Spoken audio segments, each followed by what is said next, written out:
భారత్ చేపట్టిన ఆపరేషన్ సింధూర్ ఇప్పట్లో ఆగేది కాదు అంటున్నారు retired wing commander Jagan Mohan. భారత టార్గెట్ పాకిస్తాన్ కాదు, అసలు టార్గెట్ టెర్రరిజం అన్నారు.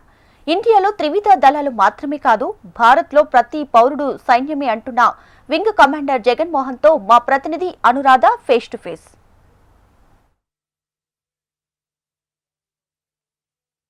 భారత సరిహద్దుల్లో ఆపరేషన్ సింధూర్ 2 కూడా స్టార్ట్ అయింది. అయితే సరిహద్దుల్లో జరుగుతున్న పరిణామాల మీద చాలా రకాలైన సందిగ్ధాలు, ఉద్రిక్తతలు ప్రస్తుతం నెలకొనున్నాయి. అయినప్పటికీ కూడా భారత ప్రభుత్వం ప్రతి విషయాన్ని కూడా ధీటుగా ఎదుర్కొనేందుకు పూర్తి సంసిద్ధమైతే అయి ఉంది. అయితే ఈ పరిస్థితుల్లో అసలు సరిహద్దుల్లో ఉన్న పరిణామాలేంటి, అలాగే ఇప్పుడు ఆపరేషన్ సింధూర్ని ఏ విధంగా చూడాల్సి ఉంటుంది, ప్రజలు ఏ విధంగా కేంద్రానికి అలాగే మన బలగాలకి త్రివిధ దళాలకి సపోర్ట్ చేయాల్సి ఉంటుంది, ఈ అంశాలన్నిటికి సంబంధించి ప్రస్తుతం నాతో retired wing commander Jagan Mohan Rao గారు ఉన్నారు. ఒకసారి వారితో మనం మరిన్ని విషయాలు మాట్లాడదాం. సార్ నమస్తే. నమస్తే అండి. మీరు చాలా ఆపరేషన్స్లో పాల్గొని ఉంటారు. ఎయిర్ వింగ్స్లో ఇప్పుడు ప్రస్తుతం ఆపరేషన్ సింధూర్ జరుగుతుంది. మనం చూసాం అక్కడున్న పరిస్థితులన్నింటినీ కూడా చాలా నిశితంగా అందరమీ కూడా పరిశీలిస్తున్నాం. సో ఆపరేషన్ సింధూర్ మీద మీరేమంటారు? ఆపరేషన్ సింధూర్ మొదలైంది 7వ తారీఖు అండి. అది కంటిన్యూయింగ్ ఆపరేషన్. మనకు చాలా క్లియర్గా నిన్న బ్రీఫ్లో plus honourable ministry of external affairs నుంచి కూడా చాలా క్లియర్గా మినిస్టర్ గారు చెప్పారు, Sindoor is a continuing operation అని. సో వర్జన్ 1 వర్జన్ 2 అనుకోకర్లేదు, just operation Sindoor. And first part of operation Sindoor మనం పర్ఫెక్ట్గా ఎగ్జిక్యూట్ చేశాం. అన్ని విధాల పాకిస్తాన్కు ఉన్న చాలా హైలీ కేపబుల్ ఎయిర్ డిఫెన్స్ సిస్టమ్ని కూడా దాటి వాళ్ళ స్థావరాలకు వెళ్ళి కంప్లీట్ సర్ప్రైజ్ అండ్ కంప్లీట్ మనం ఏమనాలి ప్రిసిషన్తో మన అనుకున్న టార్గెట్స్ వరకే, వీళ్ళ టెర్రరిస్ట్ స్థావరాల వరకే కొట్టి డిస్ట్రాయ్ చేసి సేఫ్గా తిరిగి వచ్చి మన ప్రాంతాల్లో మనం కంప్లీట్ త్రివిధ దళాలు పర్ఫెక్ట్గా ఎగ్జిక్యూట్ చేశారు. సార్ అంటే ఇప్పుడు మీరు చెప్తున్నట్లుగా ఏదైతే ఆపరేషన్ సింధూర్ టెర్రరిస్ట్ స్థావరాలని కంప్లీట్గా డిస్ట్రాయ్ చేయడంలో త్రివిధ దళాలు కూడా చాలా వ్యూహాత్మకంగా వ్యవహరించాయి. సో మీరు కూడా అదే అబ్జర్వేషన్ చేశానని చెప్తున్నారు. సో ఇప్పుడు ఆల్రెడీ 9 స్థావరాలని మన వాళ్ళు డిస్ట్రాయ్ చేశారు. అలాగే ఇంకా అసలు చెప్పాలనంటే సరిహద్దు ప్రాంతాలు, అలాగే దౌత్య నిబంధనలు ఇవన్నీ కూడా చాలా ఉన్నాయి. ఉన్నప్పటికీ కూడా పాక్ పదే ఉల్లంఘనలు చేస్తూ ఈ రకమైన చర్యలకి పాల్పడుతూ ఉంది. సో దీన్ని ఏ విధంగా భావించవచ్చు? మనకు ఒక పెద్ద దేశం, పెద్ద ఆర్మీ ఉంది, పెద్ద వ్యవస్థ ఉంది, మన దగ్గర చాలా పటిష్టమైన టెక్నాలజీ ఉంది. సో మన భారత పౌరులు ఎవరు కూడా పానిక్ అవ్వాల్సిన అవసరం లేదు. ముఖ్యంగా ఇండియాకి ఒక పెద్ద వ్యూహకర్త అయిన ప్రధాని మోడీ ఉన్నారు. సో ఇవన్నీ కూడా మన దేశానికి చాలా రక్షణ వ్యవస్థ ఉంది. సో మీరేమంటారు? చాలా బాగా చెప్పారండి. మీరు అన్ని ఆస్పెక్ట్స్ కవర్ చేశారు. మనకి పర్ఫెక్ట్ ఇప్పుడు ఇన్నేళ్ల ఇండిపెండెన్స్ స్వతంత్రం తర్వాత 8 ఏళ్ళలో మనకి ఇప్పుడున్న పొలిటికల్ లీడర్షిప్ కానీ, మిలిటరీ లీడర్షిప్ కానీ, ఎకానమీ కానీ, త్రివిధ దళాల బలగం కానీ అన్నీ చూసుకుంటే మనం ప్రపంచంలో 4వ స్థానంలో ఎకానమీలో ఉన్నాం, జపాన్తో ఈక్వలెంట్గా. 20 years బ్యాక్ ఇది సాధ్యమా అంటే నవ్వేవాళ్ళేమో, వాళ్ళు నవ్వేవాళ్ళు. ఇవాళ ప్రతి ఒక్కళ్ళు తలదించుకొని యాక్సెప్ట్ చేస్తున్నారు, ఎస్ మీరు కూడా మాతో ఉన్నారు అని. అలాగే మన సైన్యం కానీ, మన వాయుదళాలు కానీ, మన నేవీ కానీ అందరూ కూడా, నౌసేన కానీ త్రివిధ దళాలు ఎక్కడ ఉండాలో అక్కడ ఉన్నాయి. ప్రతి ప్రపంచం కలిసి ఒక ఆపరేషన్ చేద్దాము అంటే మన వాళ్ళు పర్ఫెక్ట్గా అక్కడ వాళ్ళు పర్ఫార్మెన్స్ని చాటి చూపిస్తున్నారు. అందరూ తలంచుకొని యాక్సెప్ట్ చేస్తున్నారు, ఎస్ వీళ్ళు ఎవరన్నా ఉంటే ఇలా ఉండాలి అని. యుఎన్ సెక్యూరిటీ కౌన్సిల్ కింద ఎక్కడ వెళ్ళి మన యునైటెడ్ నేషన్స్లో మన దళాలు ఎక్కడ పార్టిసిపేట్ చేసినా సరే ఇలాంటి వాళ్ళు ఉంటే ఏ ప్రాబ్లం ఉండదు అని చెప్పి వాళ్ళు ఎక్నాలెడ్జ్ చేసి మరీ డిక్లేర్ చేస్తున్నారు. అలాంటి పరిస్థితుల్లో అన్నీ బాగున్నప్పుడు పక్కనే బల్లం పెట్టుకొని మనం పడుకున్నట్టు పాకిస్తాన్ మనకి ఒకప్పుడు దాయాదులు అవ్వచ్చు, కానీ ఏ రోజు నుంచి అయితే వాళ్ళు సపరేట్ అయ్యారో ఆ రోజు నుంచి ఏ రోజు కూడా దాయాదుల్లాగా బిహేవ్ చేయలేదు. శత్రువుల్లాగానే మనల్ని చూశారు. మనం ఎప్పుడూ వాళ్ళని శత్రువుల్లాగా చూడలేదు. అది ఇప్పుడు మనం పక్కన పెట్టి వాళ్ళకి ఎవరిని ఎలా చూడాలో అలాగే చూసి వాళ్ళని కంట్రోల్ చేసే విధంగా మనం చేయాల్సింది చేస్తున్నాము. ఎలా చేస్తున్నామో ఆపరేషన్ సింధూర్ 1 స్టెప్. దాని ముందు ఐడబ్ల్యూటీ సస్పెన్షన్, ఇంకొక యాక్ట్, ఈ రెండు చేస్తా మన ఎకానమీని మనం డ్రైవ్ చేసుకుంటూ వెళ్తున్నాం. చూడండి మీరు, 7th మనం ఆపరేషన్ సింధూర్ చేసి అందరూ కూడా ఆపరేషన్ సింధూర్ గురించే మాట్లాడుతున్నాం దేశం అంతా. కానీ ప్రధానమంత్రి గారు వచ్చి ఏం మాట్లాడారు 8వ తారీఖు? ఆయన చెప్పింది వికసిత్ భారత్ గురించి, ఆయన చెప్పింది మన శాటిలైట్స్ గురించి, ఆయన చెప్పింది మన ఇస్రో కేపబిలిటీస్ గురించి, మేక్ ఇన్ ఇండియా కేపబిలిటీస్ గురించి. ఫోకస్ అంత బాగా ఉంది, అంత మంచి లీడర్షిప్ ఉంది మనకి. మనం అనవసరంగా ఎక్కడా కూడా డీవియేట్ అవ్వకుండా మనం చేయాల్సింది, ప్రతి పౌరుడు చేయాల్సింది ఏంటి అంటే మన పని మనం పర్ఫెక్ట్గా చేసుకుంటా. ఇవాళ పర్ఫార్మెన్స్ 10% అయితే, 20% అయితే, 100% అయితే 10%ని 50% తీసుకెళ్ళండి, 100%ని 200% చేయండి. ఎంత ఎక్కువ చేయగలిగితే మీరు అంత కాంట్రిబ్యూషన్ ఎకానమీకి చేస్తారు. అంత చక్కగా త్రివిధ దళాలు, బిఎస్ఎఫ్ కానీ, కోస్ట్ గార్డ్ కానీ వీళ్ళందరూ కూడా చేయగలుగుతారు. అప్పుడు వాళ్ళ పని వాళ్ళని చేయనిద్దాం, మన పని మనం చేద్దాం, చక్కగా చేద్దాం. ఎక్కడ కూడా ప్యానిక్ కానీ, ఎక్కడ కూడా అనవసరమైన యాక్టివిటీస్ కానీ మనం చేయొద్దు. నార్మల్గా ఏమవుతుంది అంటే, ఇప్పుడు పాకిస్తాన్లో ఆల్రెడీ కొంతసేపు ముందే డిక్లేర్ అయింది, డబ్బులు లేవు మన దగ్గర, 3,000 రూపాయల కన్నా ఎక్కడ డ్రా చేయడానికి లేదు అని. చాలా తొందరగా వాళ్ళకు పైసా కూడా డ్రా చేయలేకుండా అయిపోతారు. కానీ మనం అలాంటి ప్యానిక్ చేయకుండా ఎక్కడ కూడా అనవసరం పనులు ఏది చేయమాకండి. Yes, if you can save. Covid అప్పుడు 1 ఇంచు కూడా కదలకుండా అందరూ ఎవరి పనులు వాళ్ళు చేసుకున్నాం. We can do the same thing even today. అవసరమైతే కానీ మీ కారు కానీ, స్కూటర్ కానీ, బైక్ కానీ తీమాకండి. ఎందుకంటే ఇవన్నీ రిసోర్సెస్ మనకి. మీరు ఫ్యూల్ బర్న్ చేసినా, ఎలక్ట్రిసిటీ బర్న్ చేసినా, ఇంకోటి చేసినా, ఇది ప్రతి ఒక్కటి కూడా ఎసెట్ని మనం వాడుకుంటున్నాము. రెగ్యులర్ యాక్టివిటీ చేయండి. ఎక్కడన్నా కన్జర్వ్ చేయగలిగితే, ఎక్కడన్నా సేవ్ చేయగలిగితే సేవ్ చేయండి. మీకు మంచిది, దేశానికి మంచిది. సార్, అంటే ఇప్పుడు ప్రస్తుతం నెలకొన్న సరిహద్దుల్లో నెలకొన్న పరిస్థితులు చూస్తే చాలా పానిక్ సిచ్యువేషన్స్ మీరు అన్నట్టుంది. ఇప్పుడు మీరు సజెస్ట్ చేసినట్లుగా పౌరులుగా మన బాధ్యతను కూడా మనం సక్రమంగా నిర్వర్తించాల్సిన ఆ సమయం ఇది చాలా క్రిటికల్ సమయం. అయితే ఇది యుద్ధం కాదు, టెర్రరిస్టుల మీద మనం చేస్తున్న ఏదైతే వాళ్ళ యొక్క చర్యల్ని తిప్పి కొడుతున్న వైనం. ప్రస్తుతం మనం ఒక తిరుగుబాటు చేస్తున్నాం టెర్రరిజం మీద. సో ఇది ప్రపంచ దేశాలన్నీ కూడా హర్షిస్తున్నాయి. ప్రపంచ దేశాలు, అగ్రదేశాలన్నీ కూడా ఇండియాకు సపోర్ట్ చేస్తున్నాయి. దౌత్య విషయాల్లో, చాలా విషయాల్లో పాక్ ఉల్లంఘనలకు పాల్పడుతుంది ఎప్పటి నుంచో అనేది తెలుస్తూనే ఉంది. సో మీరు మీ అబ్జర్వేషన్ ప్రకారం ప్రస్తుతం సరిహద్దుల్లో నెలకొన్న ప్రాంతాలు ఏంటి? అంటే ఏదైనా ఇప్పుడు ఒక ఆపరేషన్కి వెళ్ళేటప్పుడు మీరు వింగ్ కమాండర్గా వర్క్ చేశారు. మన టార్గెట్ రీచ్ అవ్వాలి అన్నప్పుడు ఆ గోల్ ముందు మనం వెళ్ళడానికి అక్కడ కమాండర్స్ మీద కానీ, అక్కడున్న మన సైన్యం మీద కానీ ఎలాంటి సిచ్యువేషన్స్ ఉంటాయి? ఏం చేయాలన్నా సరే ఫస్ట్ యాక్టివిటీ ప్లానింగ్ అండి.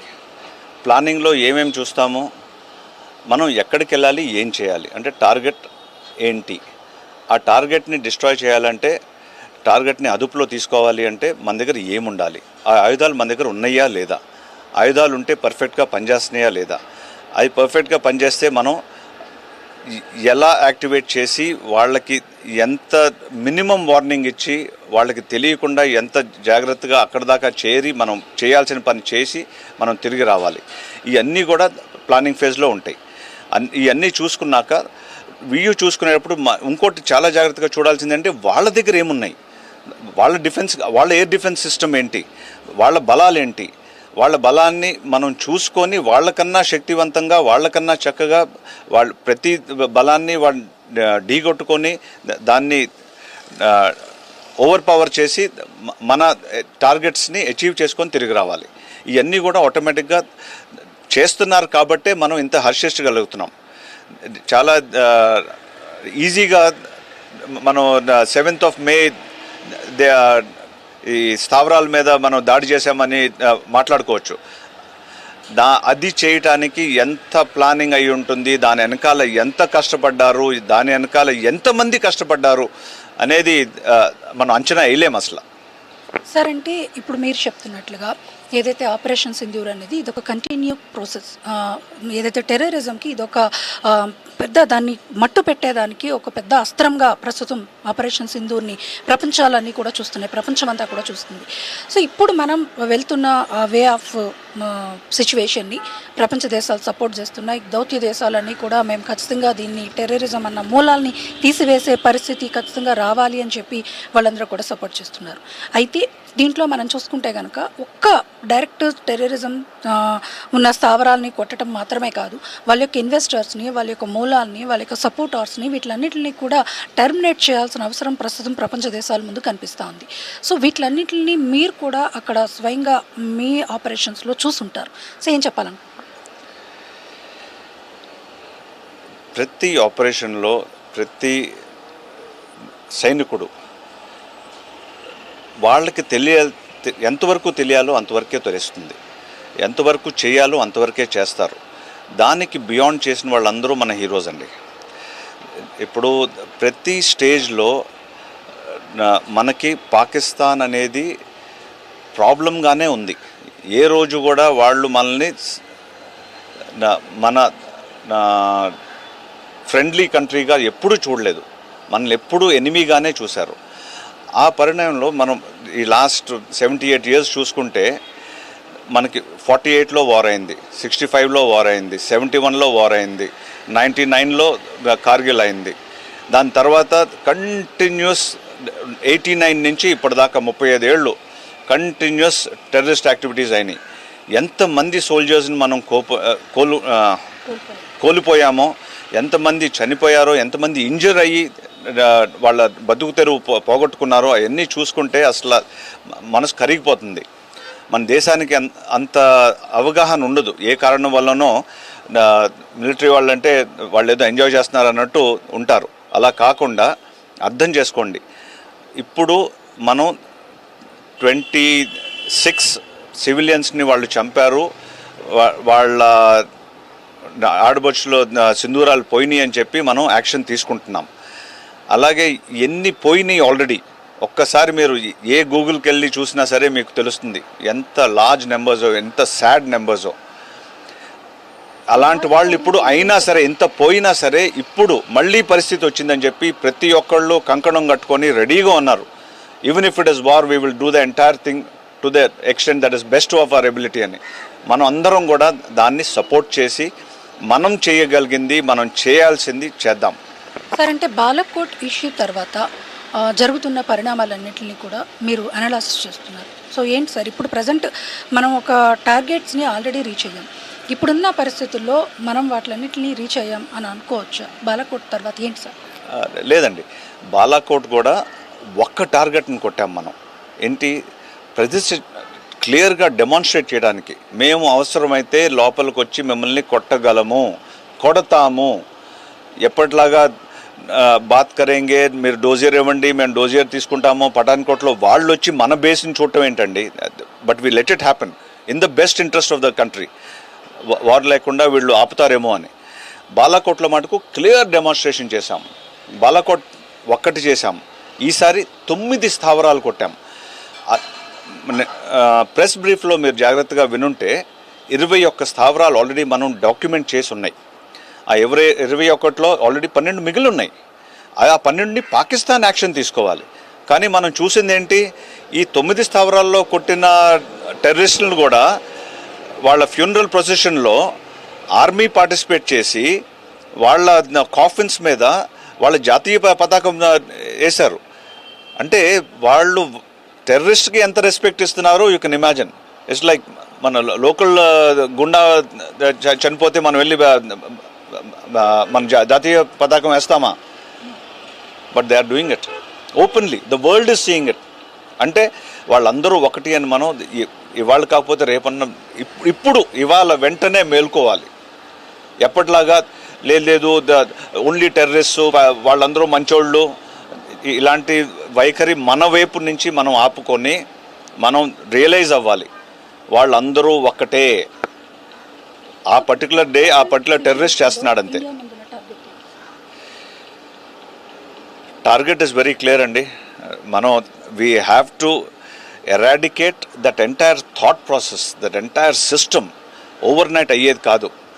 ఫస్ట్ ఆ వెపన్ తీసేస్తే, వెపన్ ఇప్పుడు టెర్రరిస్ట్ వాళ్ళకి, వెపన్ ఇస్ దేర్ ఆర్మీ, వాళ్ళని న్యూట్రలైజ్ చేసి next step is to say yes, మీరు అందరూ ఇప్పుడు అర్థం చేసుకోండి, దిస్ ఇస్ ద రియాలిటీ. వీళ్ళు ఇప్పటిదాకా వాళ్ళ మూలాన మీరు ఇలా సఫర్ అయ్యారు, ఇప్పటి నుంచి ఇలా సఫర్ అవ్వకుండా ఇలా అంటే ఇప్పుడు ప్రస్తుతం బలూచిస్తాన్ ఒకవైపు విరుచుకుపడుతోంది, ఇంకోవైపు చూస్తే కనుక పాక్లో అంతర్గత యుద్ధం వచ్చే అవకాశం ఉంది అని అనాలిసిస్టులు అందరూ కూడా చెప్తా ఉన్నారు. సో ఇవన్నీ కూడా మీరు కూడా అంటే ఆపరేషన్స్లో మీరు ఆల్రెడీ చూస్తున్నారు, అనాలిసిస్ చేస్తున్నారు. So what about that? Balochistan is a classic activity అండి. 47 when the countries were formed, principalities law, Balochistan wanted to join India and not Pakistan. And with a sleight of hand, you know, those days for some reason, our top leadership was more inclined to take care of Pakistan than to take care of India. It will become an unnecessary controversial subject gane. That is a reality, it's a documented thing. But so finally Pakistan occupied Balochistan and took over Balochistan. Now once they have taken over Balochistan never wanted to be with them from day one, but they could have become part of them if Pakistan had behaved with them the way they need to behave. There was continuous discrimination, domination and exploitation of the people there. So exploitation bolana వాళ్ళు Balochistan liberation army అని form చేసుకొని, of course దాంతోపాటు చాలా splinter groups కూడా ఉన్నాయి, వాళ్ళందరూ కలిసి పాకిస్తాన్ ఆర్మీని ఎదుర్కొనే స్థాయిలో ఉన్నారు వాళ్ళు. ఇప్పుడు వాళ్ళు ఫ్రీగా ఎప్పుడు కావాలంటే అప్పుడు పాకిస్తాన్ ఆర్మీని కొట్టి డిస్ట్రాయ్ చేస్తున్నారు. మొన్న రీసెంట్గా within just few months back complete train మీద దాడి చేస్తే Pakistan army could not do anything. అది వాళ్ళ పరిస్థితి. సో అక్కడ వాళ్ళు పోటీ పడలేరు, మనకు రీచ్ అవ్వలేరు అన్నది స్పష్టంగా ఆపరేషన్ సింధూర్ తర్వాత ఇండియా ఒక స్ట్రెంగ్త్ ఏంటనేది ఆపరేషన్ సింధూర్ ద్వారా వాళ్ళకందరికీ కూడా ప్రపంచ దేశాల ముందు ఆవిష్కృతం అవుతుంది ఆల్రెడీ. సో ఇప్పుడు వాళ్ళు ఏదైతే కవింపు చర్యలకు పాల్పడుతూ ఉన్నారో అయినప్పటికీ కూడా ఒక ఫియర్ అనేది అక్కడ నెలకొనుంది అన్నది స్పష్టంగా తెలుస్తుంది. సో ఈ సమయంలో ఒక మన త్రివిధ దళాలు మాత్రమే కాదు, ప్రతి ఇండియన్ సిటిజన్ కూడా ఒక సైన్యమే అన్న సంకేతాన్ని ఇవ్వగలిగే పరిస్థితిలో ఇప్పుడు ఇండియా ఉంది. సో మీరేం చెప్పాలని? మీరు ఆల్రెడీ చెప్పేశారండి, నేనేం చెప్పడానికి లేదు. అక్కడ కరెక్ట్ వర్డ్స్ మీరు వాడారు, నేను అంత చక్కగా చెప్పలేనేమో. మీరు చెప్పింది 100% కరెక్ట్ అండి. ప్రతి పౌరుడు ఈరోజు ఇంకొక సైనికుడిలాగా వాళ్ళ పని వాళ్ళు చేస్తా, ఆ త్రివిధ దళాలని వాళ్ళ పని వాళ్ళు చేయనిస్తే మనం ఏదైనా సరే మనం హర్షించేలాగా పరిణామాలు వస్తాయని నేను ఆలోచిస్తున్నాను. ఇది ఇక్కడ మొత్తానికి వింగ్ కమాండర్ జగన్ రావు గారు చెప్తున్న మాట. మనకి ఖచ్చితంగా ప్రస్తుతం సరిహద్దుల్లో నెలకొన్న పరిస్థితుల్ని ఎదుర్కొనేందుకు భారత సైన్యం సిద్ధంగా ఉంది. అలాగే దేశ ప్రధాని మోడీ లాంటి వ్యూహకర్త మన దగ్గర ఉన్నారు. అలాగే ఇండియన్ ఆర్మీతో పాటు త్రివిధ దళాలు కూడా సంసిద్ధంగా ఉన్నాయి. కాబట్టి భారత పౌరులు ఎవరూ కూడా భయపడాల్సిన అవసరం లేదు. ఖచ్చితంగా సరిహద్దు ప్రాంతాల్లో నెలకొనున్న పరిస్థితులకి సమాధానం చెప్పి తీరుతాం. అయితే ప్రతి సిటిజన్ కూడా ఒక సైనికుడిగా ఆలోచించాలి. అక్కడ మనం సరిహద్దుల్లో ఉన్న పరిస్థితుల్ని అవగాహన చేసుకుంటూ ఇక్కడ సివిలియన్స్ అందరూ కూడా తమ యొక్క పనుల్ని చేసుకుంటూ వెళ్తే కనుక అక్కడ ఇబ్బంది లేకుండా ఉండే పరిస్థితులు ఉంటాయి అని చెప్పి కూడా తెలియజేస్తున్నారు. ఏది ఏమైనా ప్రస్తుతం నెలకొన్న పరిస్థితుల్లో మాత్రం ఇండియన్ గవర్నమెంట్స్కి అందరూ కూడా సపోర్టివ్గా నిలవాల్సిన సమయం ఇది అని మాత్రం ఒక సజెషన్ అయితే మాత్రం ఇస్తూ ఉన్నారు. ఇది అప్డేట్. వీడియో జర్నలిస్ట్ ధనుష్తో అనురాధ, HM TV, విశాఖపట్నం.